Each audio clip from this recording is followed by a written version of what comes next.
Malalaking tipak ng bato na hulog at humambalang sa bahagi ng Barlig, Natoni National Road sa Mountain Province. Tutukan sa report.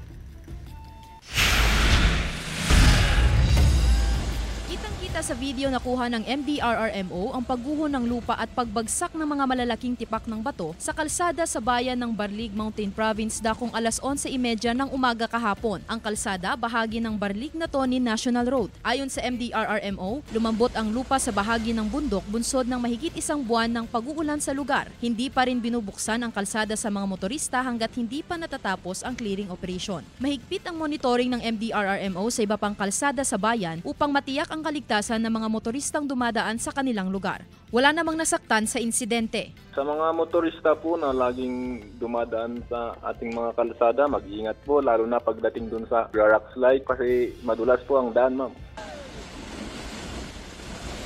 Sandy Salvacio, One North Central Luzon.